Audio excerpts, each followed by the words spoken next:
Sharp instruments were used in the making of this video presentation. Viewer discretion advised. So here I am down the shops, just going to call in to get something to demonstrate to you folks about fascia and scar tissue. Are you ready? Come on then. So here we are at the supermarket, got my bananas, got a couple of boxes of those things and a couple of bottles of that. I'm just looking for, it's just round this corner. Here we are, going up to it now. Here we are at the fruit and veg. So here we are at the fruit and vegetables, and I just picked myself up a bag of potatoes, and this is what we're going to use to demonstrate about fascia and scar tissue. Are you ready? Come on then.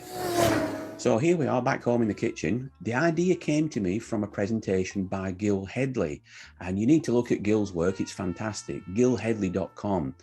But I just wanted to take one of Gil's ideas and just take it on a little further for you. So here's my bag of potatoes, and it's really the wrapping that it's in. It's this net that it's in. You see, the muscles underneath the potatoes give the fascia its shape. So as we grow, the fascia stretches and it gives us a form. It gives the shape to the body. But does the fascia really stretch? And this is something Gil was talking about. Let's have a look more closely at the wrapping, at the bag. You can see that this netting, it represents the fascia. And can you see how it kind of moves around? And it appears to stretch and move. But when you look closely at the fibers, do the fibers actually stretch? Let's have a closer look. Imagine that I'm the surgeon now and I'm getting in and cutting through this fascia. Ouch! Okay, let's take a closer look. And we're taking one of those strands of fascia and does it stretch? No, it doesn't. It doesn't stretch.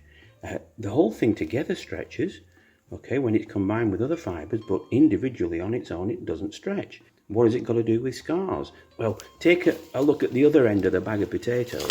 Can you see?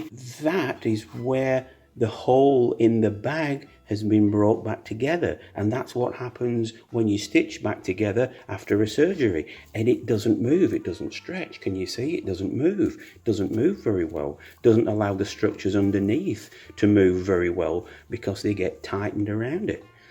That is why scars need treatment. Remember the bag of potatoes. No vegetables were harmed in the making of this video presentation.